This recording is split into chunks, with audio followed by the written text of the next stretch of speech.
Guys, this is the first recording of the day. The day actually just started with the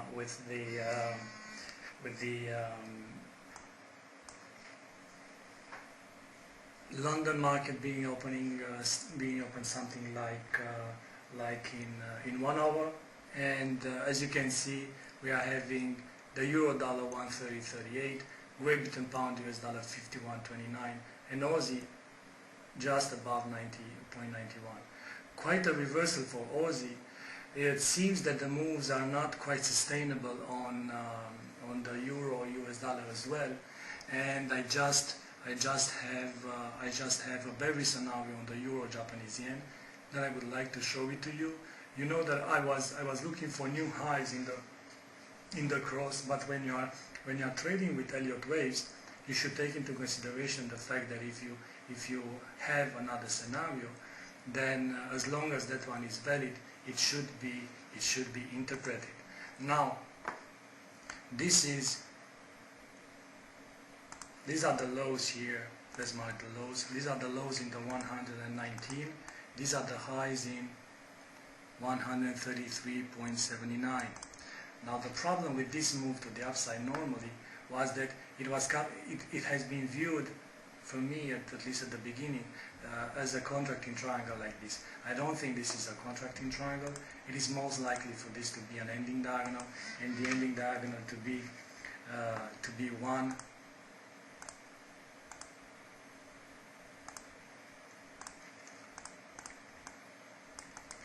2,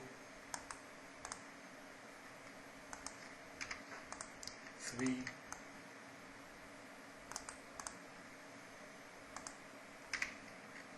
4,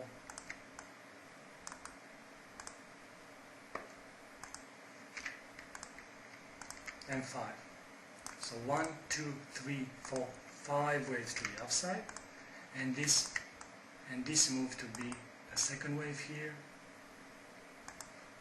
So 1, 2, 3, 4, 5. Now, it doesn't imply that this triangle, it implies this triangle does not exist. It doesn't look like that. And ending diagonals, as you very well know, they are traveling between a trend line that is drawn from the end of the first wave to the end of the third wave, and from the end of the second wave to the end of the fourth wave here, like this. And this is the ending diagonal. Usually it is it is broken and retested, and it seems to be the case as well in our scenario here. Ending diagonals, they do come in the form of 3, 3, 3s, so I'm not looking at this as an impulsive move. This has no let's say, has no characteristics of an impulsive move, but I'm looking for this to be on a lower degree, something sorry about that, something like A, B, C,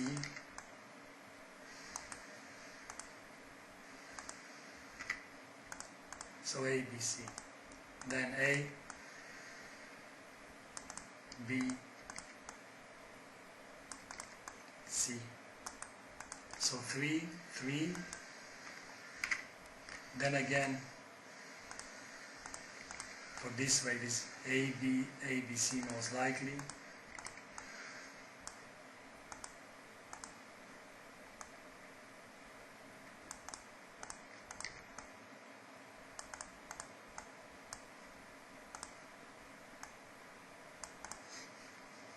and then another ABC for the fourth wave,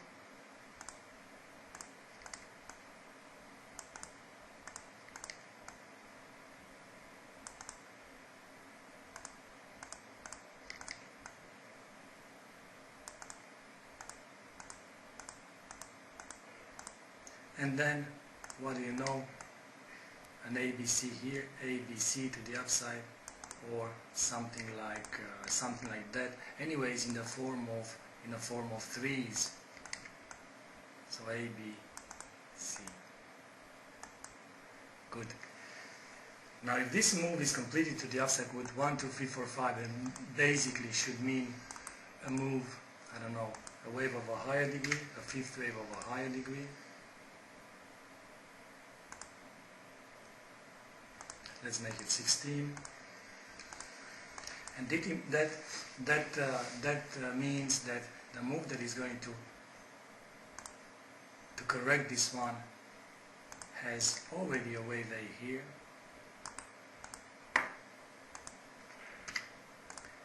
and the point of this recording is to focus on this correction here. Now this correction here, because of this trend line, because of the inability of price to break above the 131 here, this is the 131 level, 131.02, I guess, which are the highs here. So the highs are 131.11. So because of that, then chances are we are going to break to the downside. This going to look like a possible B wave to end here, and this is being called a contracting triangle. It is being called a running variation of a contracting triangle, with this being an A wave over lower degree, so A. Let's make it like this. B, C,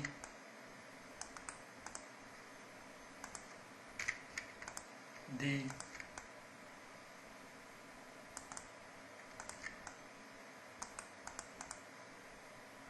so A, B, C, D, and E just ended there to the highs. And under this scenario, you are having the D wave, this D wave, it is bigger than the previous C wave, and that makes the case that this is a running variation of a contracting triangle. Such a running variation of a contracting triangle implies that the lows here are going to be taken. So this should be the target for the move.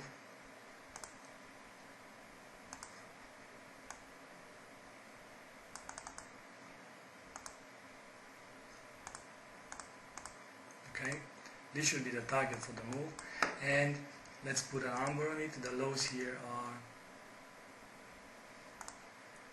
124.95. So basically, look for 125. Look for these lows to be taken.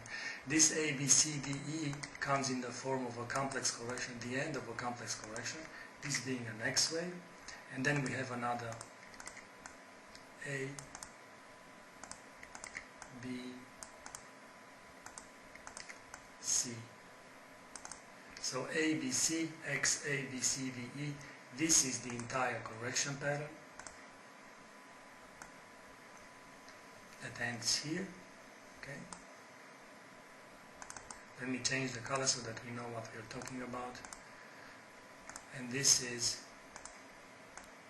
let's write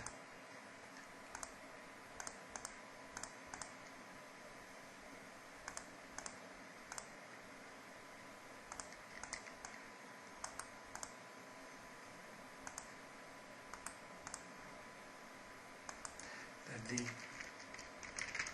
entire corrective pattern ends here.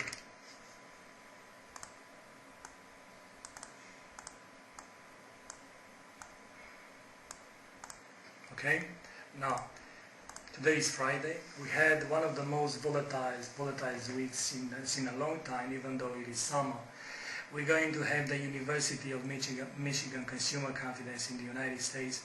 We are also going to have industrial production in Europe, and most likely traders trying to book profits or to exit wrong trades they made during the week. So expect nothing less than the volatility to keep coming. Now it remains to be seen if the market will invalidate this scenario.